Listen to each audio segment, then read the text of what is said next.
You want to make a splash. You want to fuck Thanksgiving up. That's what it's about. Shake this shit up.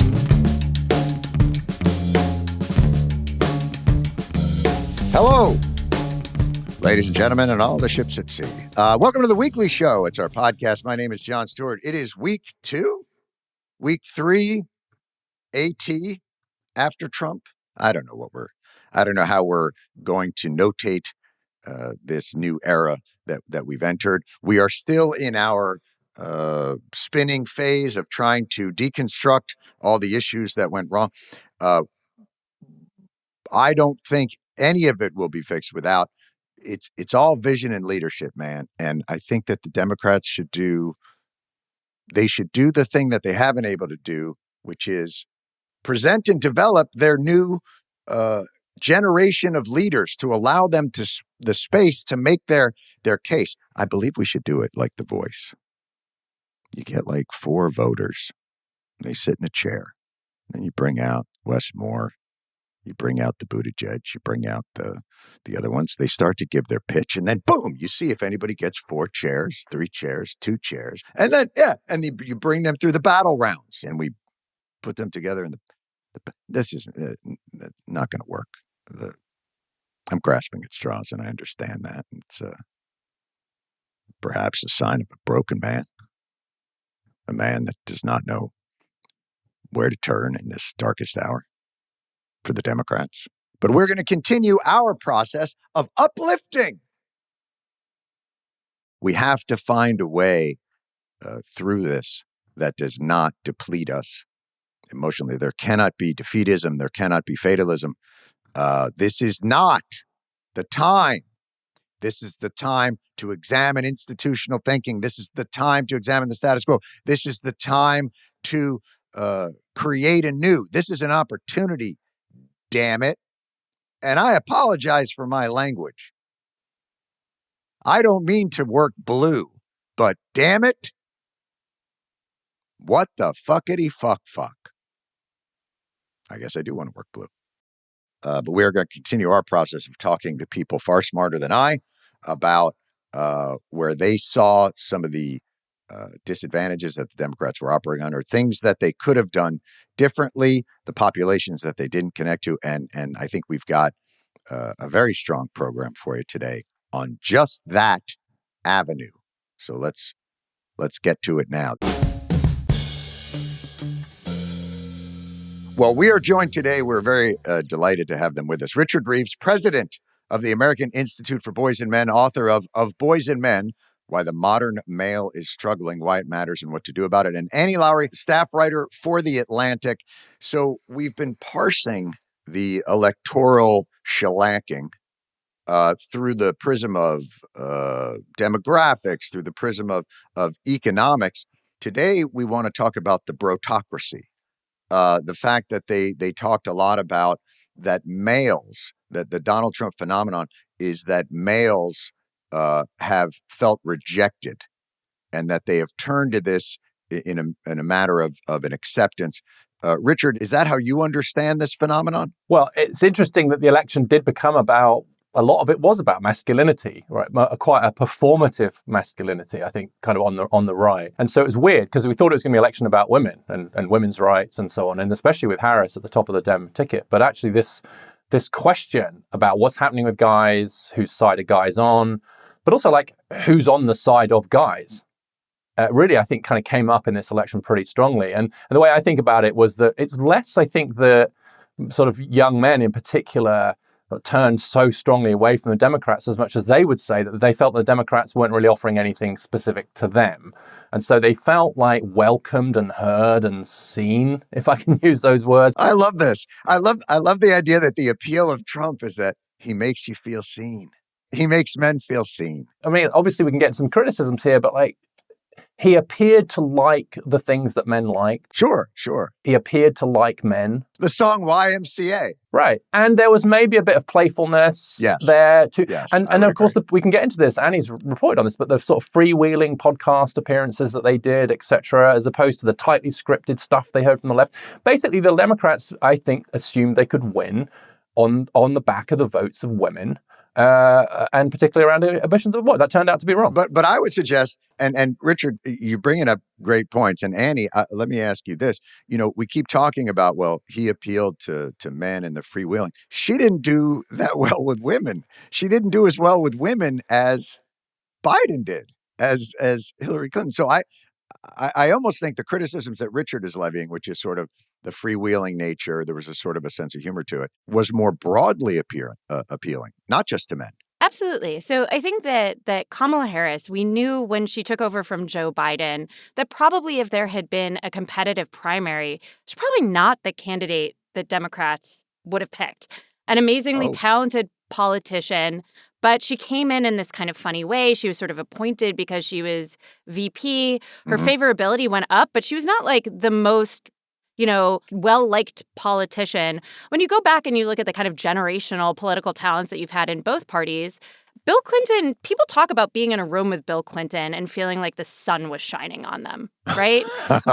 People talk about Barack Obama. They talk about some other things being in a room with Bill Clinton. Yeah, but he was likable. Yes, and I think that Democrats have not wanted to credit Donald Trump with being a generational political talent, with being kind of magnetic, with actually being likable. He doesn't drink, but people kind of want to spend time around him. He is, I think, the funniest person almost in politics, perhaps not always intentionally, but the whole thing where he, calls the kid and is asking, they're talking about Santa, and he's like, do you believe in Santa? Because it's 7, it's marginal. I'm like, that's the funniest thing I've heard a politician say in a long time. And so I think that in any election like this that's really close, there's probably 10 or 15 things that could have flipped it. But I do think that one thing you saw was that people just maybe it's not even likability, but it's a certain magnetism. Because I do think that Democrats ended up sort of celebrating the fact that Kamala Harris was this kind of funny, wacky. She actually seemed really, I think, as time went on, more authentic and more human. Right. But yeah, Donald Trump really does authentically appeal to people. And I think Democrats had a hard time recognizing that because so many of them found him racist, sexist, repulsive, and they wanted to focus on that, on the threat of him, Well, I mean, it does bury the lead that he's fun in private. But maybe that's, are different groups receiving different messages from him, because it almost sounds as though we're talking about two different people, sort of this lovable comic figure that makes people feel seen, who also stands up on a stage and says, Democrats are the enemy of the people and I am your retribution. So which is the one that was clicking in for people? And maybe if they dropped the more angry talk and the rhetoric of, I'm your hammer, I'm your vengeance, maybe this thing looks more like a Reagan victory over Mondale and 49 states go. What do you think, Richard? Yeah, I think weirdly, people are able to discern these different things, but they probably do so selectively. I think a big question that lies behind this is did people vote for Donald Trump because of some of those views, or at least the expression of those views, or despite them? And because he is, in some ways, so, as I said, freewheeling, long form, inconsistent, jokey, that, of course, is a perfect fit with the media landscape within which kind of many people, especially kind of young people, are consuming stuff. And it's not like they're not agreeing with every one of his tightly defined 10-point plan for America. Right. They heard that joke. They heard that. He's better content. He's Mr. Beast. And he was up against worse content. Yeah, and I'll say one more thing about this, but what Annie said, which is that I really worry when I hear Democrats now saying, well, it was sexism. What won it for him. And the reason I'm worried about it, A, I think it's wrong, and B, will send people, especially men, rushing to the right if that's the only reason they could have done it. And thirdly, it will put a massive brake on the possibility of having another female candidate. The female candidates the Dems have run so far have both come about in quite unusual circumstances, right? And so I do think that a really dangerous misreading of this election would be, well, we can't run a woman again. I think that would be horribly wrong and horrible for women in politics if that was the conclusion based on just the two women we've had so far, who for different reasons, I think, were just not the best candidate. But also currently up against a generational political talent. But Annie, what's your thought on that idea of, first of all, I don't know that has felt like the majoritarian criticism of why she lost. But Annie, you tell me, what's your thought? The Democrats have been running unusual candidates in unusual circumstances. It has been a while since the Democrats have had a vigorous, open primary without Barack Obama or Joe Biden or somebody on the inside really putting a thumb on the scale for a candidate. But Obama wasn't on the inside. I mean, Hillary Clinton, by all measures, they thought would kill in 2008. Yeah, they did. But there was, there was this very strong headwind behind her. There was this feeling of like, well, who are you if you don't support her? I remember that. And she had high unfavorables. There were questions about it. I do think that if you kind of stop and you just go to just unbelievably simple, right? Like, I'm not somebody who thinks a lot about political messaging, but if you say, are the Democrats putting forward their most popular candidates? Clearly not. Right? Democrats spent most of 2024 running an unbelievably unpopular president who had said that he would step down and then chose not to, right? Like, I think that when we're thinking about the sort of original sins here, again, I can't tell you how many discussions I had with people inside the Biden White House who believed that he was going to be a one-term transitional president, and then he wasn't. And then also, I think when you're just thinking about like the simplicity of messaging, I know what Donald Trump is going to focus on because he's told us repeatedly. He's going to focus on immigration. Yes. He's going to focus on tariffs, and he has an unusual sense of what those will do, but nevertheless, he's there. And he's like, and I'm going to just make a smaller government now. I'm going to cut a bunch of stuff. You can really get it on a bunch of stuff. And he was that specific. I'm going to cut a bunch of stuff. Yep, that was the level of it, specificity that he brought to it. And, low taxes, we're going to make it a small government, which, to be clear, I'm not sure that I think that he's going to do. I think that there's this giant question over how much fertility care, the right to a termination, things like access to birth control and technologies like IVF are going to be under threat because he does now in his tent have people who are really intent on that. And my guess is that if RFK doesn't make it as HHS secretary, it'll be because he's seen as insufficiently serious about continuing to limit access to reproductive medicine and technology, including abortion. But, with it's all very simple. And when I think about Kamala Harris, mm-hmm. I talk to people about this constantly. I read about it. I report on it from principals. It was hard for me to say exactly what they were going to focus on doing, right? And it was actually sometimes hard for me to say what the Biden administration had done in its big bills. And again, I'm like, I know way more about this than any reasonable person should. Right. I think that we can get really elemental about it, too. Simple messages, popular candidates. I think that the Republicans did better on that in this election, and I think that it shows. Right. And Richard, this gets to the efficacy of this deconstructive process that we're doing. We're sort of putting it through one of those, molecular spectrographs where we're teasing out each individual thing. And you guys keep bringing up, I think, a lot of really interesting points that are very difficult to tease apart, sort of this idea of a charismatic or more likable figure, a platform that's more easily digestible. But ultimately, when I think about like the commercials that were run, they really were based on the Democrats are going to turn your child into a different sex during the school day that you won't know about. And they are letting in murderers. And that seemed triumphant.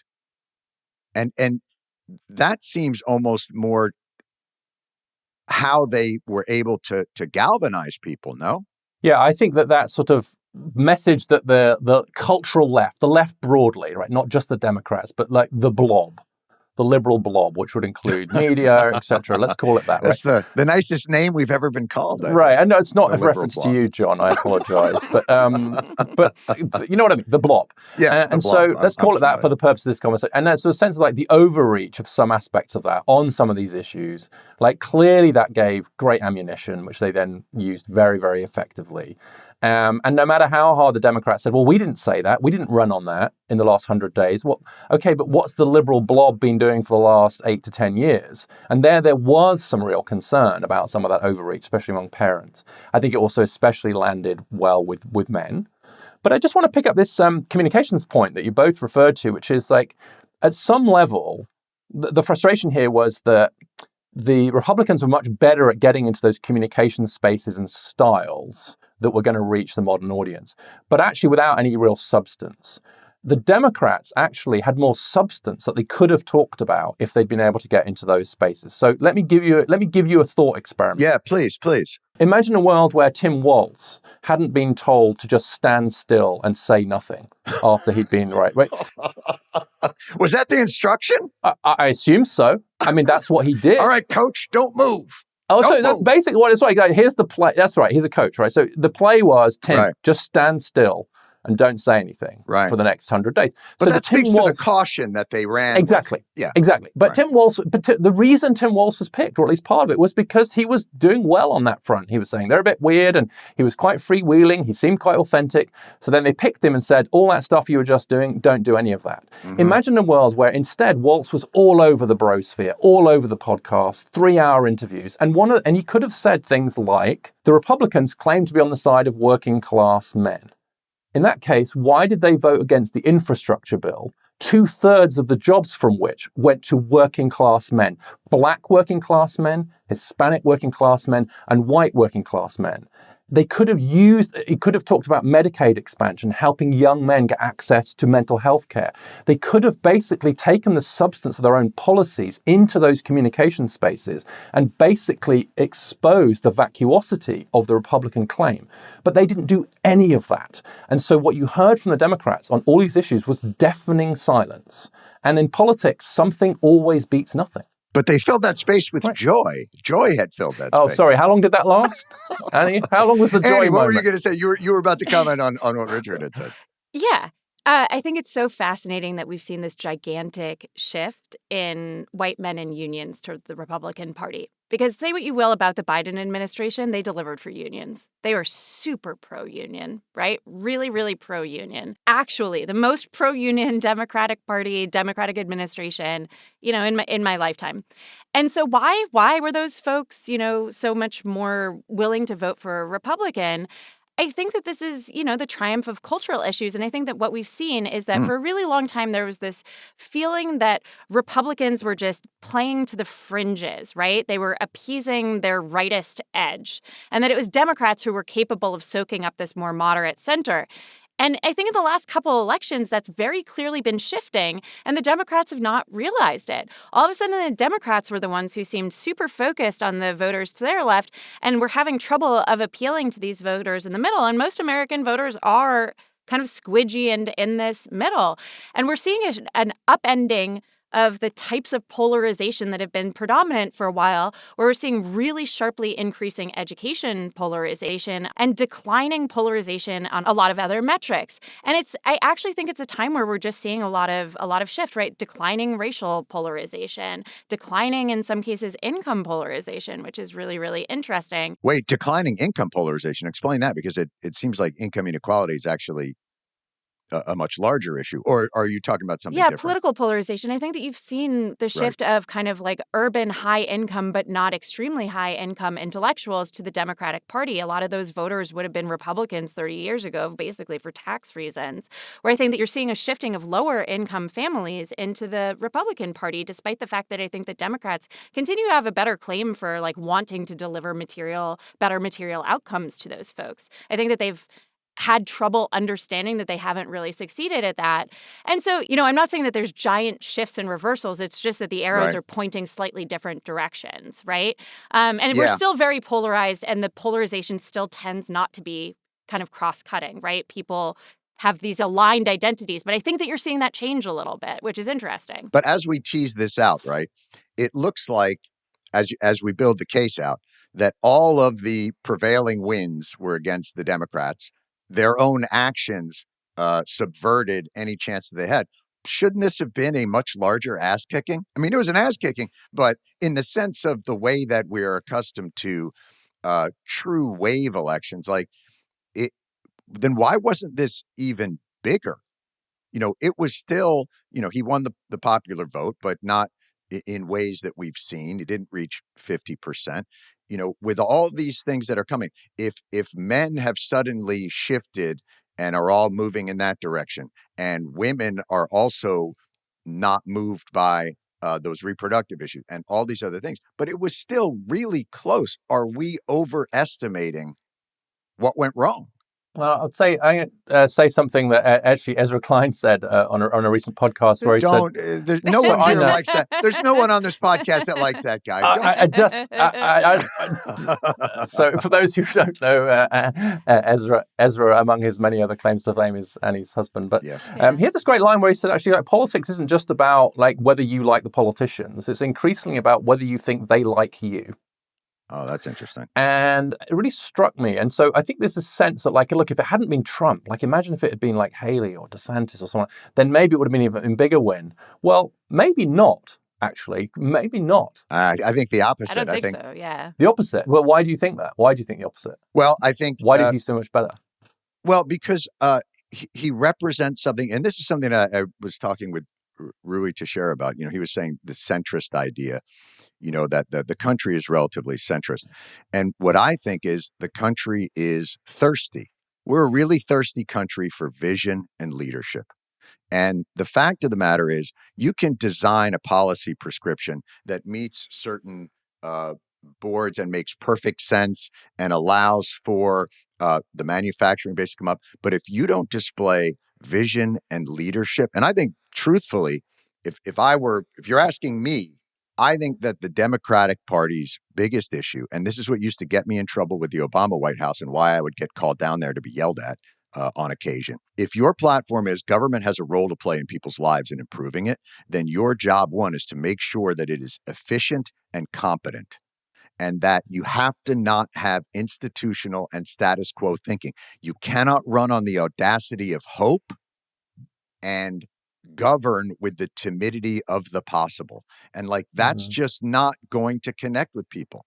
And if you're asking me why I think DeSantis and Haley would not have, and DeSantis maybe differently only because he's just such an incredibly unlikable person. Like he's definitely has the vision, but the leadership is a little more like, come on, Napoleon, chill out. But Haley, I think, is McCain. And so I think vision and leadership are lacking in the Democratic Party and has been for a very long time.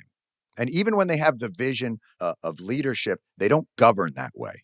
They govern institutionally and to the status quo, and they're not creative in their thinking. And I speak of that from the experience of trying to get legislation through that Byzantine labyrinth of bureaucracy. I think that when I think about the bills that Joe Biden passed, so, when I talk to voters, voters have no idea who did CARES and who did the Inflation Reduction Act and what was in it. But this was an enormous amount of legislation that passed in a short period, right? CARES was functionally a Democratic bill that was signed by a Republican. There's a lot of great stuff in that. And it was not very well messaged. There's a bunch of checks and people are like, what is a CTC payment? I'm getting these stimulus. Did Biden do they have no idea. They're like, I got a bunch of cash. And then they seem to have done a bunch of infrastructure stuff. And you talk to people in the White House and they'd be like, it's the New Deal. And you talk to average voters and they would have no idea what you were talking about at all. Right. They're like, I don't know what's in it. And even I would be like, it's green energy stuff, you know? Right. And that's, and I think that Democrats got a little high on their own supply on it, that they're like, these are the biggest and the most transformative. And it's like, well, if you can't point to what it did and people are like, yeah, there were a bunch of checks and then I don't know what happened to it. I think that they actually had maybe it was a communications problem. I think that they tried to do too many things and they weren't kind of hammering sort of simple things. And I think that Democrats, I think it is a really, really good and important thing for parties to lose decisively.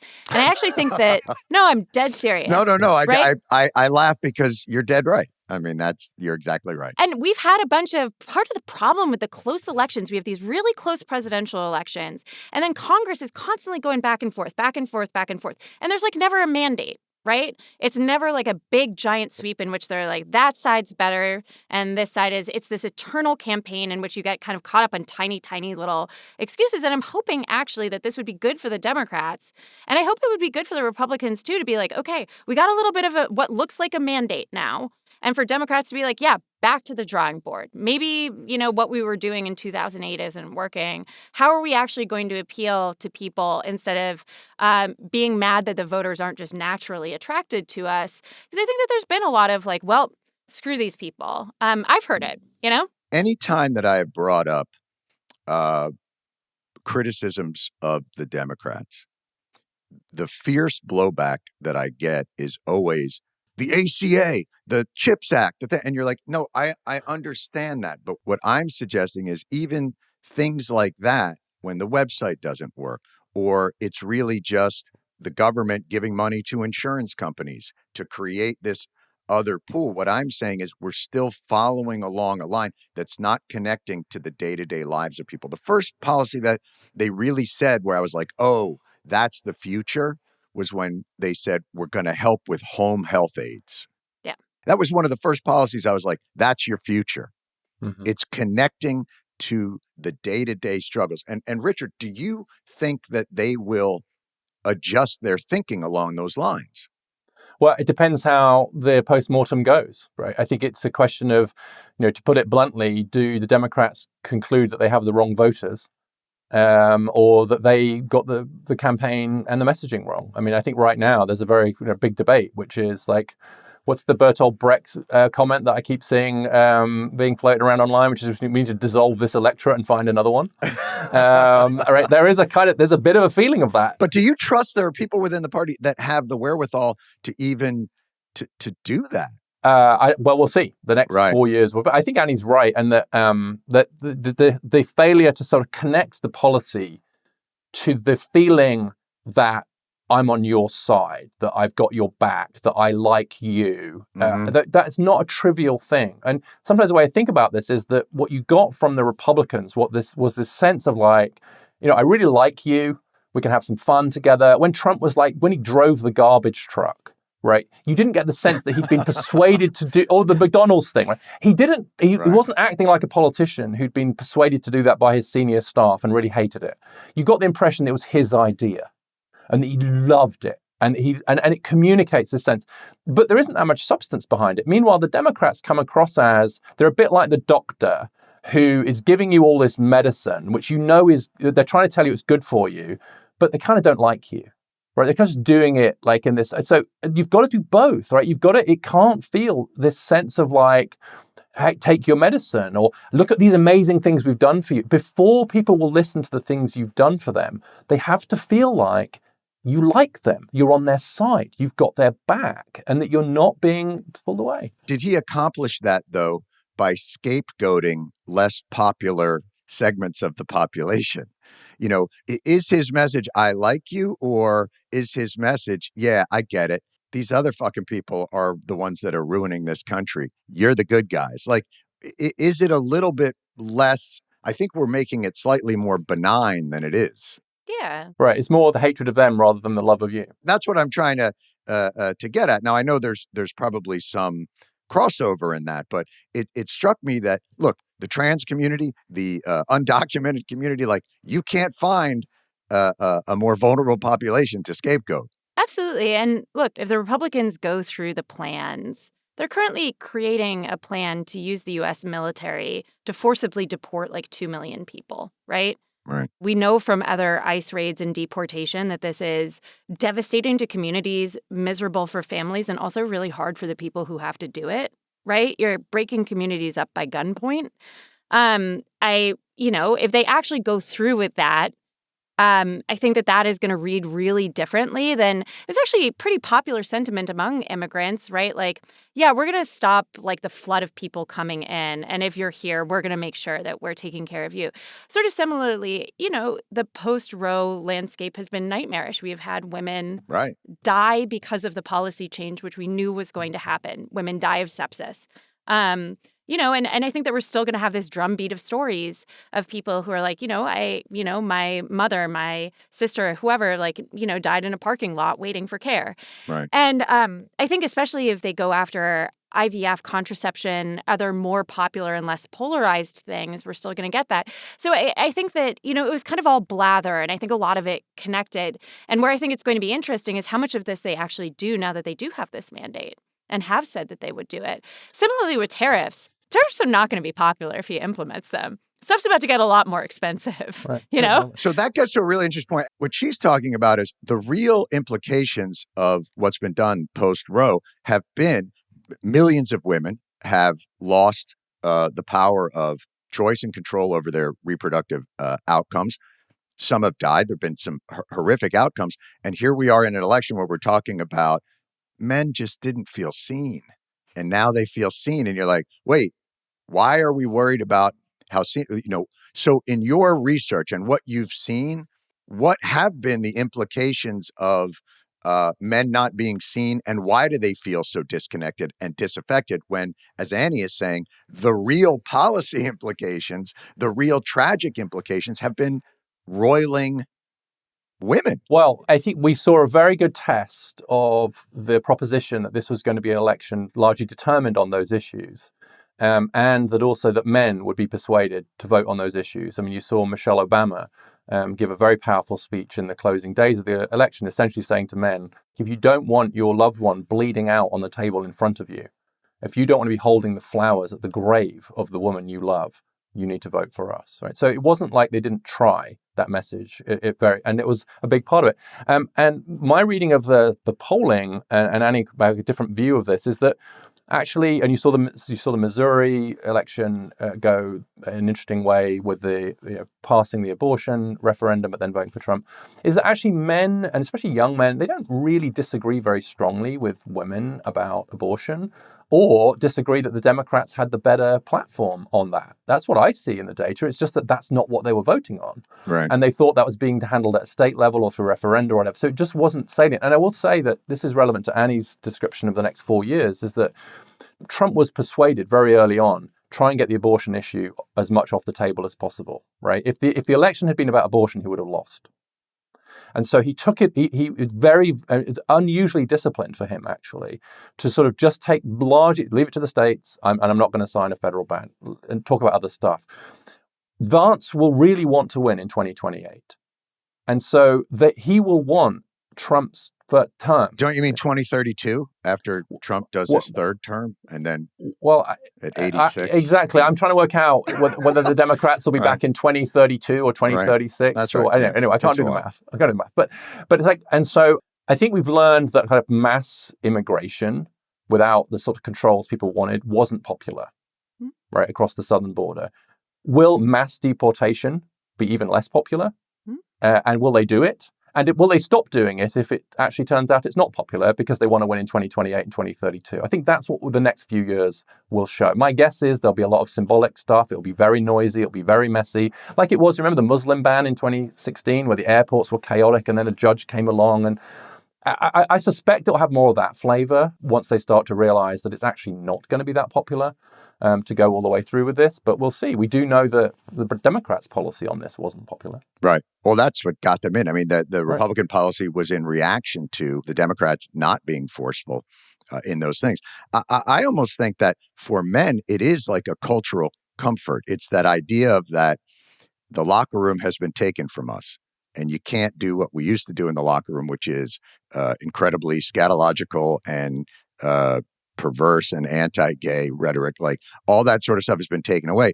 And you're almost seeing it, now if Christian Pulisic scores a goal, he does the Trump dance. If somebody scores a touchdown, they do the Trump. Like there is and I haven't seen this before, a celebratory reaction from men that I hadn't seen before. Like there is a zeitgeist, there is a cultural moment for men and for Trump that I think liberals and Democrats especially are like, wait, what?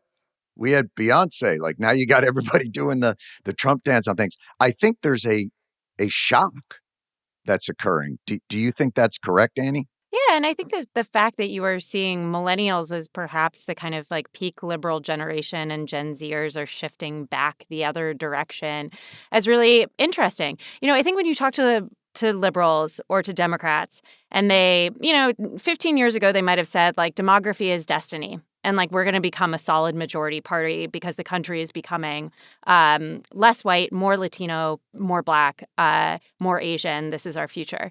And I think that even now, right, there's this sense of like we have all of the young people, and once the old people have died off and we got all the young people, then like we're going to win for forever. Hard thing to wait for, but okay. Right? Like you would hear this kind of derisiveness about Republicans about, well, they're racist and they're sexist and they can't even do policy. They don't do policy. They didn't do the ACA. People come to their senses and recognize. And I think that Democrats lost sight of just what voters were telling them. I really feel this way about inflation. I really feel this way about the unlikability of candidates. They were kind of constructing these intellectual arguments about how voters would come home. And they didn't. And voters were very clear throughout the entirety of this election that they were not crazy about Joe Biden, that they didn't think the economy was great, and that they felt that whether it was fair or not, and who cares, that they felt like the culture had shifted in a way that they hadn't liked, right? Right. And so I think that, probably for Democrats, there's just like a lot of listening to and a lot of, belief that if you're saying that, well, like good people vote for us and bad people vote for the other guy. Right. I think that's kind of a hard message. You have to take it out of that moral component. You have to take it out of that righteousness, it almost sounds like. Like, if you're making arguments to people that we're moral and you're immoral, boy, that's not going to play great. And is that what, in some ways, men were reacting to, Richard? Yeah, and I think, like, to put it bluntly, a lot of men felt like the message from Democrats wasn't that men had problems. It was that men are the problem. Mm-hmm. That's interesting. I don't want to overstate this, and I think this is related to this triumphalism thing you're just talking about, John, which is this sense of like free at last, like in a way. And the question is like free at last to be what? A rampant misogynist who wants to roll back women's rights, etc. That is not the median 24-year-old man who voted for Trump, right? No. That is not what they're right. But it is a kind of like, okay, we can have a joke. I can, I have a certain I'm not going to be told I'm toxic. I mean, it is interesting that the term toxic masculinity was basically born in 2016 and has been a big part of the kind of culture for those. And 8 years is a long time in the life of a 24-year-old or an 18-year-old. And so I think what's happened is that partly as a result of the first Trump term, we're in a pinball game of backlash. We've had the backlash to the backlash to the backlash. And I've lost count. Well, I don't know where we are at this point. It's a Bo Burnham song, for God's sake. Right. It's like, I don't know where we are, but it's like, and so a lot of the young men that I know and I've talked to and feel about, it's like it's not that they're actually against gender equality or a lot of these things. They're just kind of over the earnestness. Right. They're just over it a bit. They want to just be able to just be a little bit and more. Maybe it's the lack of grace. But the difficulty is in the moment that we're in, social media wise, there's really no position, liberal, conservative, anything, that isn't attacked viciously, like by everybody. It's how do you get at it? How do you get people to not feel like that when it feels like on Twitter or on Facebook and those things, everybody is poised to attack at all times. It's not just men that are attacked. Women are attacked. Liberals are attacked. Conservatives are attacked. Everybody attacks. Yeah, it's really hard. And I think it's really hard for liberals and Democrats when they're like, well, look what the Republicans say about us. Well, right? That's my point. Yeah, exactly. It's like it's not fair. Like what? You're saying that you can call me a terrorist sympathizer, but I can't call you racist. You're like dunking on gay couples and gender diverse little kids and mixed status families and people who just want reproductive freedom and people who would go march for somebody else's rights, right? Like what's wrong with that? It's a very tense and tough moment. And I think that you're right, John, to bring it back to the fact that, Trump stoked white nationalism. That is just true, right? Right. He doesn't dog whistle. He openly uses racist language, sexist language, constantly. And it's not just nativism. It's not just about immigrants, right? It's like literally othering people.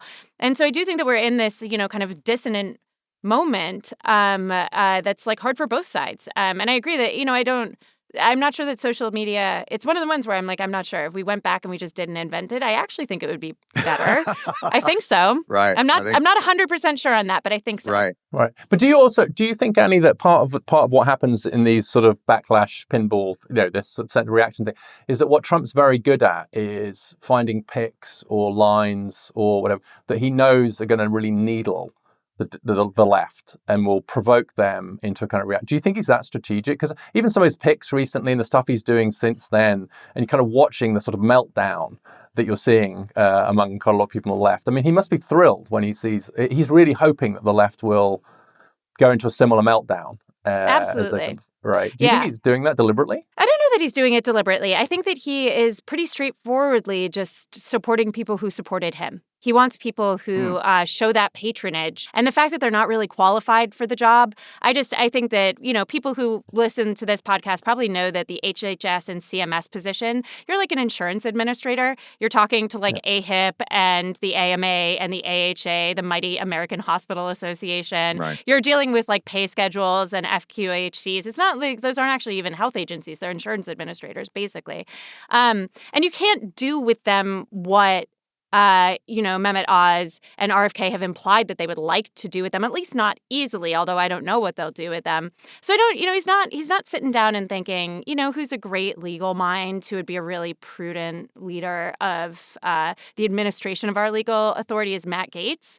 He's picking the guys that have supported him. I think it's basically just as straightforward as that is the sense that I've gotten. So it's a sort of healthy byproduct if it also inflames the left into a sort of massive, he's owning the libs with them as well, but that's the kind of second round of I've gotten a sense it's straightforward patronage, but I could be wrong about that. No, I think that's probably right. I think it's, my opinion is I agree with you. It's loyalty is a big factor, but I think we're missing the mark on the idea that these picks will not be sufficient stewards of these agencies and administrations as a downside. I actually think that's why, they're running on dismantling. They're not, it's when we say, I don't think that Linda McMahon will be an efficient steward of the Department of Education. Right, she's not there to do that. She's there to help, dismantle it in the same way that, RFK is there to dismantle HSS. And I'm not saying that, oddly enough, in the way of they ran on these institutions are not serving. It's the thing that we've been hammering Democrats on for decades. These bureaucracies have to be addressed. And they didn't do it, and they weren't able to do it efficiently, and they weren't able to do it agilely. And you watch it now, suddenly they can do it. Oh, yeah, okay, executive order on the border. Yeah, I actually am allowed to do that. Oh, wait, we can give Ukraine that. Yeah, just do it. They're suddenly governing with urgency. Mm-hmm. So I would suggest, and I would ask your opinions about this, but these picks are there to do exactly what the Trump voters wanted them to do. And in a large degree, a lot of Democratic voters have been begging the Democrats to do, which is get out of this status quo institutional thinking and make government more responsive and agile, if you can. Yeah. So the real question that I have has to do with Congress. Right. Congress appropriates the money. Congress creates the rules.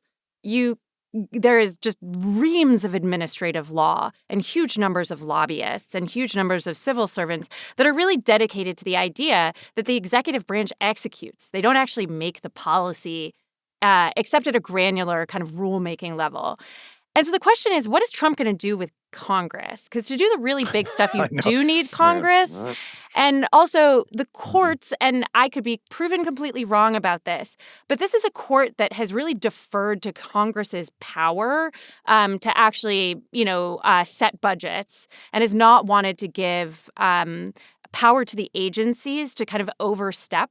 But I don't know that is going to be how that gets interpreted by this court, by these courts. All I have is questions here.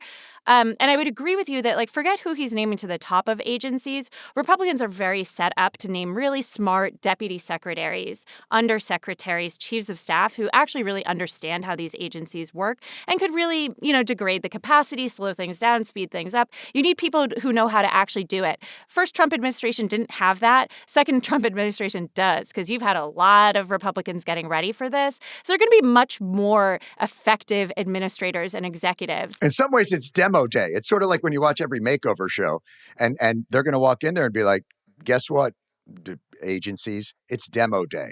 And they're going to go in there with some sledgehammers, I think. Yeah. And so, Congress, that's my question. But I think the part of the framing here is like, what's the destination, right? Can you actually achieve this? Can you pass the law? Can you get the Department for Education abolished or set up this new, whatever? Right. But I actually think what Trump's much more of a directional politician. He's more about the directionality than he is about the destination, right? It's not whether he can actually get to that place. It's that he's pointing in that direction. And I think the same will be true around the deportation stuff and a lot of things and so I think what he does is he signals through these sorts of picks and through these policies, just directionally, that's the way I would like to go. And then quite often he's thwarted in doing so by all the things. But it kind of at that point politically doesn't matter because he's signaled that's the direction I would like to go in, even if I end up not being able to. Vision and leadership. I mean, that is, when you give people the direction you're going, as long as you have a clarity of vision, there's a certain amount of flexibility of process. As long as you spoke about destination. I'll tell you what I think may occur, and I think it's something Republicans and the right have been really good at, which is if you can't make something illegal, make it impossible. And I think we saw that in the reproductive fight, which is, we haven't been able to make it illegal, but I'll tell you what we can do. Let's make it so you've got to have, even if you're a small Planned Parenthood or a small reproductive health thing, you need 3 anesthesiologists and 4 operating rooms or you can't open. So it's not illegal, but it's sure as hell impossible. Absolutely. And, Republicans are very, very, very effective at this. They're great at doing things like applying work requirements, shortening re-enrollment periods, working through sludge. One of the great kind of ironies of the Musk and Vivek focus on administration and making government more efficient is that Republicans are like the great geniuses at making government less efficient for political ends that they can't accomplish through legislation. You've seen this actually with immigration, right? We're not going to make it illegal for you to immigrate. We're going to make it impossible. Right. And so, I am again just interested to see what they do. But there's a lot of kind of just like standard and shitification that can achieve political ends. And I think that they'll be pretty good at it. If that's not coined, wait, Annie, if that's not on a T-shirt somewhere or a bumper sticker, yeah, that word must be coined. Richard, it can't be just we got to get Democrat leaders on better podcasts. There's something fundamental going on here. And do you see it turning around in some respects? And do you see a pathway to that? Yeah, I think if the Democrats take the lesson from this election that they need to focus on a communication strategy that meets people where they are rather than where they think they ought to be, which downweights some of the cultural issues we've talked about. And I think actually gets past some of the zero-sum thinking on gender. I mean, it is true, I think, that the Democrats thought at some level they could win as the Women's Party.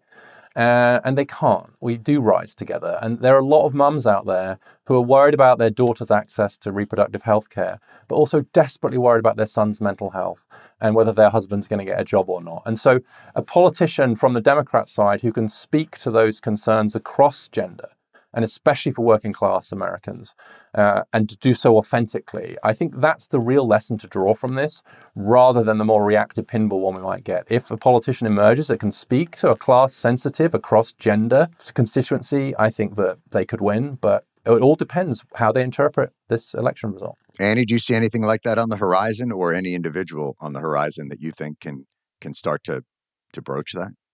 Yeah, look, I think there's actually a ton of talent on the Democratic side that's been somewhat overlooked. I think that there's a lot of state politicians that are really great, that are chomping at the bit, that are desperate. Right. You might have heard of this guy, Pete Buttigieg. He's very, shy about stating his ambitions. Never heard of him. I don't follow the cable news. So. But I think that they will. I do think that they're already talking about like, okay, are we going to do? Let's do universal pre-K. Your 3-year-old, you don't have to worry about it at this point. Really simple policy making like that. Cheap rent, cheap gas, and then kind of driving towards that center. That's my guess. And I think that, they'll be reactive to whatever it is that the Trump administration does. And, so much of negative partisanship is more powerful than partisanship still. Trump is going to have to run on his record as opposed to against Joe Biden and Kamala Harris. And whoever the next Democrat is going to have this certainly anarchic administration to run against. And, I think that we're just going to have to see what that looks like. And up until recently, it does seem like incumbency rather than being the power that launches you is a bit of an albatross around the neck. And so in some respects, maybe the headwinds, it wouldn't have mattered what the Democrats done. We can parse their podcast strategy and communication and all those things, but perhaps the hill of incumbency and the dissatisfaction in the country would have been too steep to climb. But I really appreciate the both of you and would love to continue the conversation more. Thank you guys both. Richard Reeves, president of the American Institute for Boys and Men, author of Boys and Men, Why the Modern Male is Struggling. And of course, Annie Lowrey, staff writer at The Atlantic. Guys, thanks so much. Thank you. Thank you.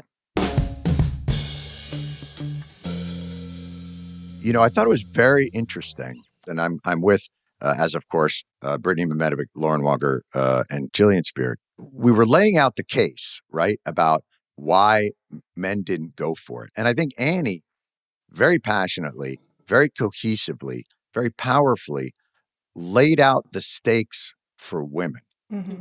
And it really was, you know, one of those where it's like, yeah, I guess I guess it was important to some people, but, you know, men, you know, I think men probably agreed, but then they thought, well, I'd really like to do the Trump dance. Probably. I know that really stood out to me. I do hear what Richard is saying, that a group of people were not addressed like men.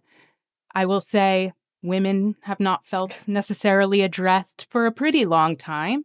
I also want to raise the point that like two things can be true at once. It can be true that men were not addressed. It can also be true that there's some sexism and racism Baked into the cake. Right. Every election, the person who has spent the most money has won, except in two cases. The women. Just saying. Is that true? Yeah.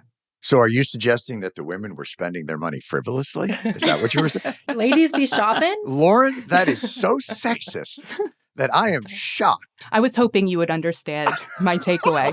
No, I think two things can be true, and it's just not the case that the country is not sexist. You know, I'm sort of the mind that the Democrats lost rather than Trump won. And maybe that's a coping mechanism. But I was really struck by what you said, Jon, and what Annie built upon so well, which is that there has been this lack of vision and leadership within the Democratic Party. You have to pass spending measures that help people with the same fervor that the right passes these tax cuts. You can't just be austerity but woke. And maybe that sounds crazy because they did pass these spending bills. They did pass the infrastructure bill, but the effects of that won't materialize for years. Well, I think that's it. When you triage a population, your consumer base, you have to triage them. You have to protect their future, but you have to address, as the famous phrase would be, the fierce urgency of now. I do think they would have had to have matched it with a leadership and vision that I just think the headwinds were really, really stiff. I agree. I mean, she could have gone on every podcast, but if you don't have if you're not able to communicate efficiently about what you're going to do for people, it doesn't matter how many, conversations you have to be able to back up and let people feel heard about their concerns. And the broader change of how you're going to, that famous question on The View, what would you do differently? I can't think of anything.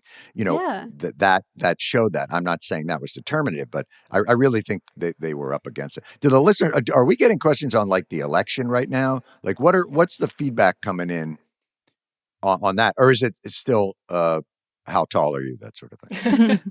We've got a healthy mix. All right. The first one, do you have any plans to go to Mar-a-Lago to kiss the ring? Oh, do you think there will be any retribution against the late night hosts? Oh, that probably some, maybe some in subtle form, some maybe more explicit. I'm not going down there right now. Obviously, my membership to the club is pending.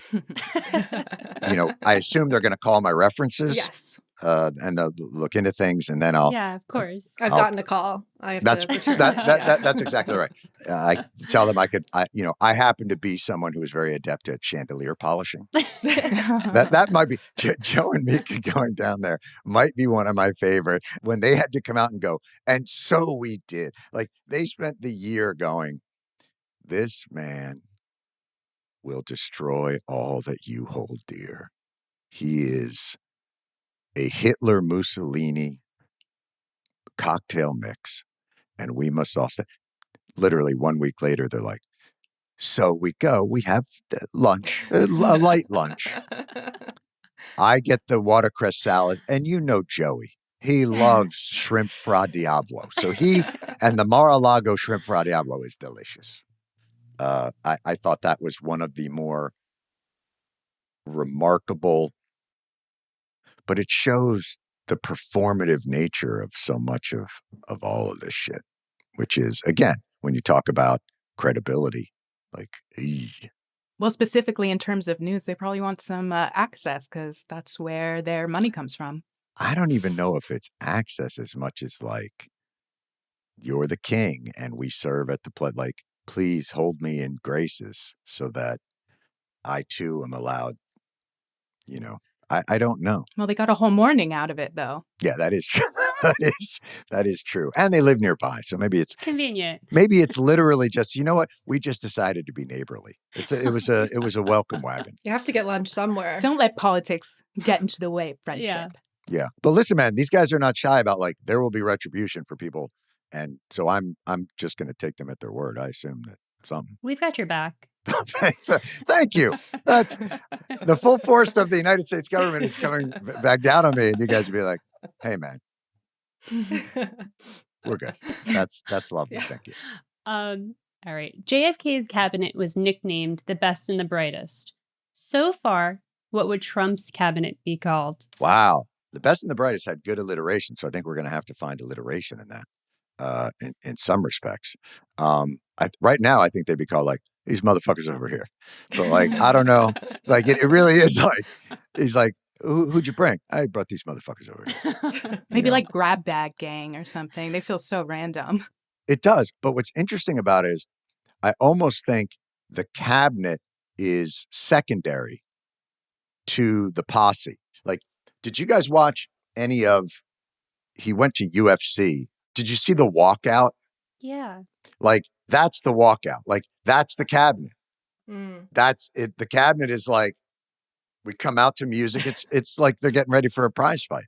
And they come out to the music and they all come and it's quite glamorous. Yeah, we don't know what's going to happen, but a lovely question. What Trump cabinet appointee would you feel most comfortable inviting to Thanksgiving dinner? My home? To invite them to my home? Yeah. Do you have one that you would bring? I'm trying to think of. Well, how close do you live to an elementary school? Is a good question. Alleged, Jillian. Alleged. How dare you? Oh, the legal letters that are flowing. You know, you're never going to get on Jeopardy with that kind of attitude, lady. They're never going to let me on the show. Yeah, I would, you try and think like, I'm trying to think about our Thanksgiving.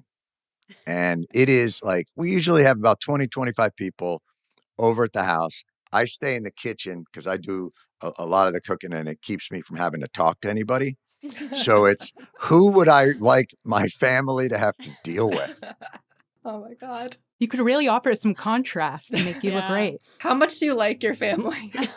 You know what? I'd like to, I'm trying to think. Hegzeth. I think Hegzeth I'd like to bring in. Oh, because I think the older folks that are there would just be like, who is this handsome gentleman? Yes. Yeah, you want to go, you want to go hard edge. You don't want to go like Linda McMahon. You're like, you want to make a splash. You want to fuck Thanksgiving up. That's what it's about. Shake this shit up. What else we got, Brittany?